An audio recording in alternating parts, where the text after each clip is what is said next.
औज़ुबिल्लाहिमिनश्शैतानिर्रजीम बिस्मिल्लाहिर्रहमानिर्रहीम अस्सलाम वालेकुम। कैसे हैं आप सब लोग? खैरियत से? उम्मीद करता हूँ खैरियत से होंगे और मेरी वीडियो से कुछ ना कुछ सीख रहे होंगे। आज हम इस वीडियो में डिस्कस करेंगे कि 7 कौन सी ऐसी प्रोडक्ट्स हैं जो हम एक्सपोर्ट कर रहे हैं नाउ डेज़ में और काफ़ी ज़्यादा उसकी डिमांड है बाहर भी। ठीक है, अगर हम देखा जाए, क्योंकि देखिए बहुत से क्वेश्चंस आ रहे हैं लोगों के, बहुत ज़्यादा क्यूरीज होती है कि सर हमें प्रोडक्ट सिलेक्शन ही नहीं समझ आ रही, हम एक्सपोर्ट क्या करें। तो ये वीडियोस उनके लिए बनाइए कि हम आज टॉप 7 उसको देखेंगे एक्सपोर्ट्स को, कि पाकिस्तान से जो प्रेजेंटली एक्सपोर्ट हो रही है, तो आप लोग भी उनमें हिस्सा डाल के अपने एक्सपोर्ट कर सकते हैं। बहुत से लोगों के पास जो इन्वेस्टमेंट कम होती है, तो देखें उनके लिए प्रोडक्ट्स बताई हुई हैं मैंने, वो उनको देखें ताकि उनसे जो है ना वो 50 किलो 100 किलो 500 किलो तक जो है वो भी एक्सपोर्ट कर सकते हैं। तो ये वीडियो जो है आज उनके लिए जो बड़ा एक्सपोर्ट करना चाहते हैं, जिनके पास थोड़ी पैसे हैं, तो वो जो है इन एक्सपोर्ट्स को करके रेवेन्यू भी जनरेट कर सकते हैं और अच्छा प्रॉफिट भी कमा सकते हैं। इसमें सबसे पहले अगर हम बात करें व्हीट स्ट्रॉ और एनिमल फीड, मतलब व्हीट स्ट्रॉ जो मैंने ऑलरेडी वीडियो बनाई है उस पर मैंने बताया है कि व्हीट स्ट्रॉ को कैसे एक्सपोर्ट करना है। उसके बाद बात करें मेज हो गया, कॉर्न हो गया, उसके बाद बात करें आपका फ्रूट एंड वेजिटेबल हो गया, उसके बाद बात करें राइस हो गया, उसके बाद बात हो गया सी फूड्स हो गया, मतलब कि मेरीन प्रोडक्ट्स होगी, उसके बाद बात करें मीट हो गया, और उसके बाद बात करें टेक्सटाइल प्रोडक्ट्स होगी। अब बहुत से लोगों को ये नहीं पता होता कि ये प्रोडक्ट्स जो है ये एक्सपोर्ट कहाँ कहाँ होती हैं, क्योंकि देखें आपको ये पता नहीं होगा कि प्रोडक्ट कहाँ एक्सपोर्ट होती है, तो आप बायर कैसे ढूंढोगे। सबसे प्रॉब्लम जो है, बड़ी प्रॉब्लम ये है कि बायर्स नहीं मिलते, क्योंकि आपको ये प्रोडक्ट ही नहीं पता होती कि ये प्रोडक्ट जो है वो एक्सपोर्ट कहाँ होनी है, आया कि कहाँ एक्सपोर्ट है। अब हम फर्ज करें, अगर हम बात करें फिश जो है, सी फूड की बात करें, और हम बांग्लादेश में बायर तलाश करें, तो वहाँ तो एक्सपोर्ट नहीं होती सी फिश, क्योंकि उनकी अपनी सी फूड इतना ज़्यादा है, मेरीन प्रोडक्ट्स इतनी ज़्यादा है कि हम उसको एक्सपोर्ट करके क्या करेंगे।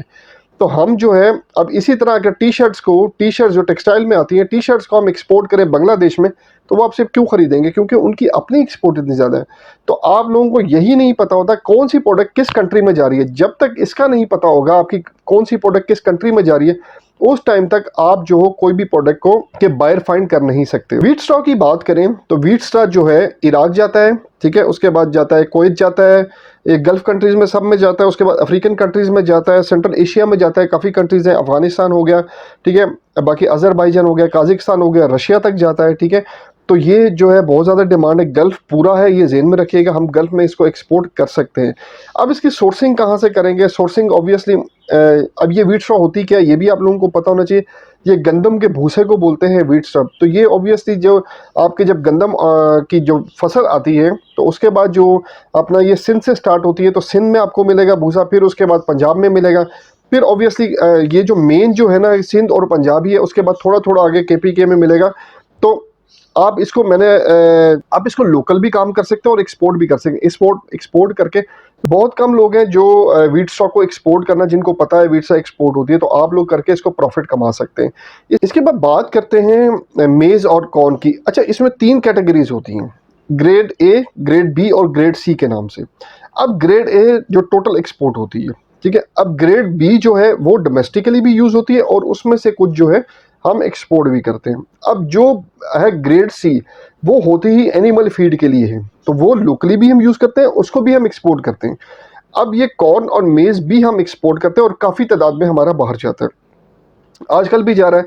ये थोड़ी सी सीजनल, लेकिन आजकल भी एक्सपोर्ट लोग स्टोर करते हैं और इसकी भी काफ़ी ज़्यादा एक्सपोर्ट हो रही है। अब इसकी डिमांडिंग कंट्रीज़ में कौन कौन सी है? इसकी थाईलैंड है, वियतनाम है, इसकी चाइना है, उसके बाद पूरा गल्फ है, ठीक है, उसके बाद अफ्रीकन कंट्रीज़ में आप टारगेट कर सकते हो। देखिए आप स्टेप बाय स्टेप करें, आप गल्फ कंट्रीज़ में पहले टारगेट करें, ठीक है, उसके बाद आप साउथ एशिया में आए, एशियन कंट्रीज़ को टारगेट करें, वियतनाम हो गया, इसके अजरबैजान हो गया, काजिकिस्तान हो गया, किर्गिस्तान हो गया, ये सारे जो है ना इनको टारगेट करें। देखें अगर आपको ट्रैवल भी करना पड़े तो ये इतनी महंगी कंट्रीज़ नहीं, आप इसमें ट्रैवल कर सकते हैं।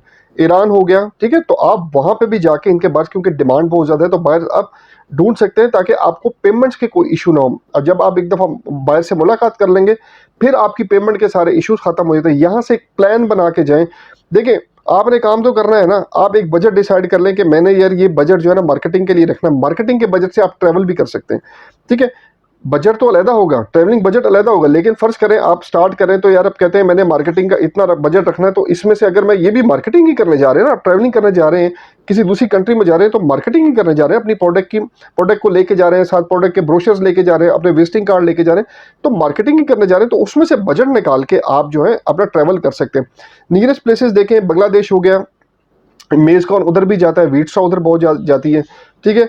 तो उधर आजकल वैसे आपको बता दूं, बांग्लादेश में ना हमारे गार्लिक की बहुत ज़्यादा डिमांड है, ठीक है, बहुत ज़्यादा एक्सपोर्ट हो रहा है वहाँ पे। आप ट्राई करें, कोई बाहर मिलता है तो वहाँ पे आप भेजें, अच्छा रिस्पॉन्स भी अच्छा है और आपको अच्छा प्रॉफिट भी मिलेगा वहाँ से। इसके बाद बात करें फ्रूट एंड वेजिटेबल की। फ्रूट एंड वेजिटेबल हमारी लैंड ही एग्रीकल्चर लैंड है, तो हम यहाँ से बहुत ज़्यादा क्वांटिटी में एक्सपोर्ट करते हैं, बाय सी भी करते हैं, बाय एयर भी करते हैं। अब कौन कौन सी प्रोडक्ट्स जो बाहर जाती है, मैंगो हो गया, ऑरेंज हो गया, फ्रूट में मतलब आगे फ्रूट एंड वेजिटेबल मिक्स बताऊंगा, पोटैटो हो गया, इसके बाद अनियन हो गया, अनियन बहुत ज़्यादा बाहर जा रहा है, उसकी काफ़ी ज़्यादा डिमांड है, ठीक है। उसके बाद बाय एयर की शिपमेंट्स है, बाय एयर में सब्जियां जाती हैं सारी, वो भी आप एक्सपोर्ट कर सकते हैं, थोड़ी मार्जिन में जाती हैं, मतलब 3-3.5 लाख में आपकी एक शिपमेंट पहुंच जाती है। उसमें मटर होते हैं, गाजर होती है, फ्रेश बीन्स होते हैं, करेला होता है, गोल कद्दू होता है, और बहुत सी आइटम्स है जो हम बाहर बेचते हैं, हरा प्याज होता है, ठीक है।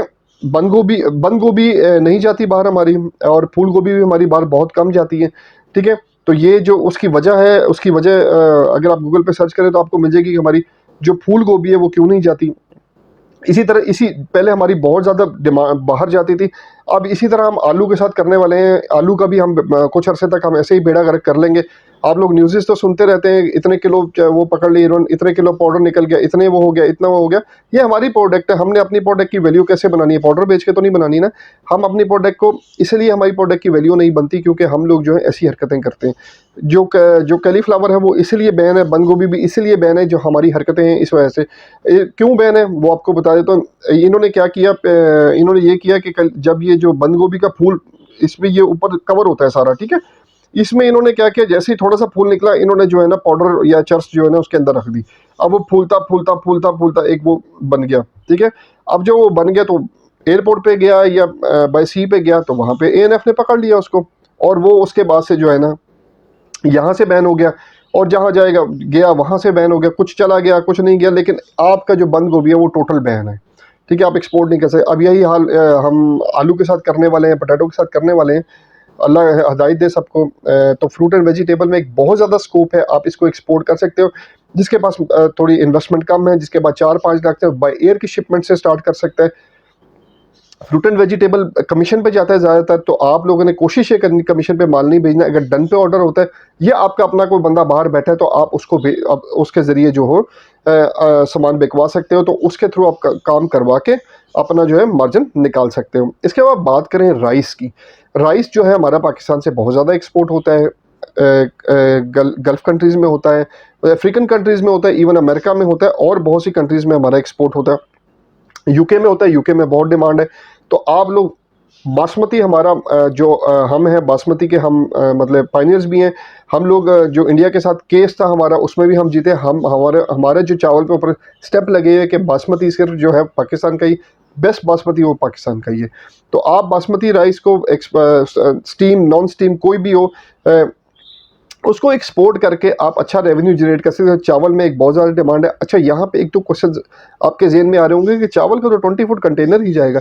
बिल्कुल ऐसा ही है, आप कम भी भेज सकते हैं, उसमें ये जाएगा। LCL कंटेनर में आप 1000 केजी भेजना चाहते हैं, 2000 केजी भेजना चाहते हैं, तो आप LCL कंटेनर वाले से बात करें, जो लेस कंटेनर लोड, मतलब कि उसमें पार्शल शिपमेंट्स होती हैं, तो आप उनके थ्रू भी जो है भिजवा सकते हैं, कहीं पे भी भिजवाना हो। लेकिन उसमें एक तो दिन बहुत ज़्यादा लग जाते हैं, आपका कंटेनर नहीं होता, वो कंटेनर फिल होगा, कंटेनर फिल होने के बाद ही जाएगा। उसमें ये बेनिफिट होता है कि चावल जितना पुराना होता रहे उतना ज़्यादा अच्छा है, तो आप उस तरह भी भेज सकते हैं। बहुत सी क्यूरीज आ रही थी कि सर हमें चावल एक्सपोर्ट करने हैं, लेकिन हमें 1000 केजी करना है, तो हम कैसे करेंगे? बाय एयर तो आप बिल्कुल भी मत सोचें, वो इतना महंगा पड़ जाएगा कि आप बाय एयर कर ही नहीं सकते उसको। इसके बाद बात करते हैं मीट की।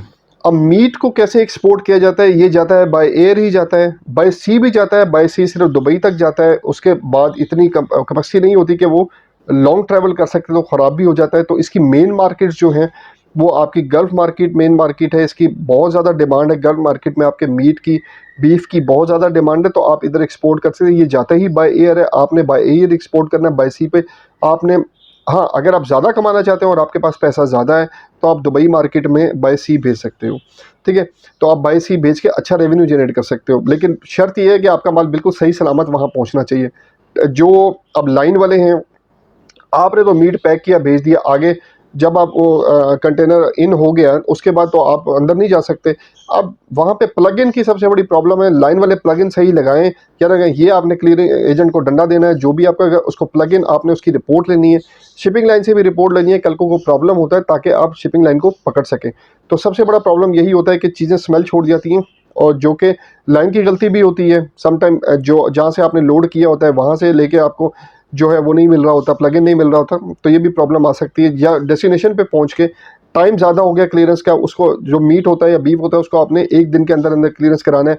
अगर वहाँ पे 3-4 दिन लग के, तो और खुदा ना खास्ता एक दिन भी या 4-5 घंटे भी प्लग इन ना लगा रहा और टेम्परेचर फॉल कर गया, तो मतलब गिर गया, जो उसका टेम्परेचर है तो उससे नीचे आ गया, तो ऑब्वियसली वो ख़राब होएगा, बदबू छोड़ देगा। ये तो आपको भी पता है, फ्रिज बंद हो जाए तो जब फ्रिज बंद हो जाता है, जो ऊपर गोश्त जो पड़ा होता है फ्रीज़र में, तो वो ऑब्वियसली ख़राब हो जाता है। तो इसी तरह ऐसे ही होता है कि जब टेम्परेचर नहीं पूरा होगा तो वो ख़राब हो जाएगा, तो आप बाय सी बी इसको करके अच्छा रेवेन्यू जनरेट कर सकते हैं। इसके बाद जो मेन जो हमारी जो है टेक्सटाइल है, आजकल तो थोड़ा सा ज़वाल पजीर है उस वजह से, क्योंकि टैक्सेस बहुत ज़्यादा है, लेकिन फिर भी आप लोगों को हिम्मत करनी है। अभी भी एक्सपोर्ट हो रही है, बहुत ज़्यादा हो रही है। बेडशीट्स एक्सपोर्ट हो रही हैं, वाइट शीट्स एक्सपोर्ट हो रही हैं, जो आपके हॉस्पिटल्स वगैरह में यूज़ होती हैं, बाहर होटल्स वगैरह में यूज़ होती हैं, काफ़ी ज़्यादा एक्सपोर्ट हो रही है।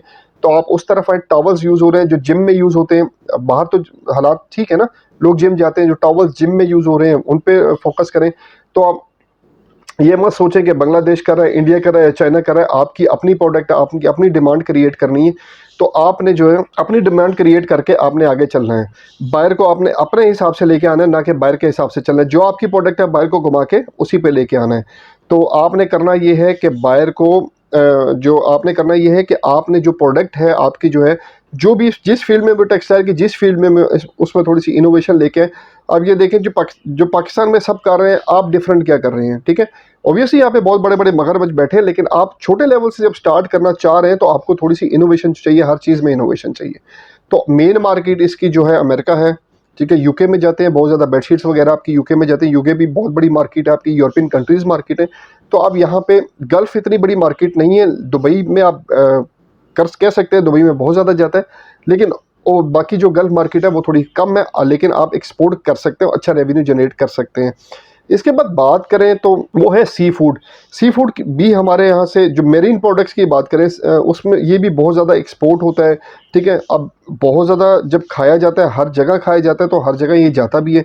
पाकिस्तान यहाँ से इस सीज़न में बहुत ज़्यादा एक्सपोर्ट करता है, चाइना करता है, उसके बाद इंडिया बहुत बड़ा एक्सपोर्टर है सी फूड का, ठीक है? ये हम जो है सी फूड भी एक्सपोर्ट कर सकते हैं, लाइव जी है दुबई में कर सकते हैं, जो अपना सऊदी अरब है, और बहुत सी अफ़गानिस्तान हमारा बहुत ज़्यादा जाता है। तो हम ये प्रोडक्ट एक्सपोर्ट करके इनसे रेवेन्यू जनरेट कर सकते हैं। ये आज थी टॉप 7 जो प्रोडक्ट्स थी जो हम एक्सपोर्ट करते हैं, प्रेजेंटली भी एक्सपोर्ट कर रहे हैं, जिसकी बहुत ज़्यादा डिमांड है बाहर भी। तो हम क्यों ना वो प्रोडक्ट्स चूज़ करें जिनकी डिमांड बहुत ज़्यादा है।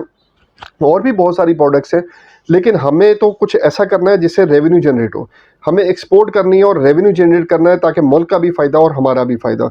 चलें, उम्मीद करते हैं आपको आज की वीडियो पसंद आई होगी। मेरी वीडियो को लाइक, सब्सक्राइब और शेयर लाजमी कर दिया करें, ताकि आने वाले इंपोर्टर एक्सपोर्टर भी इससे कुछ ना कुछ सीख सकें।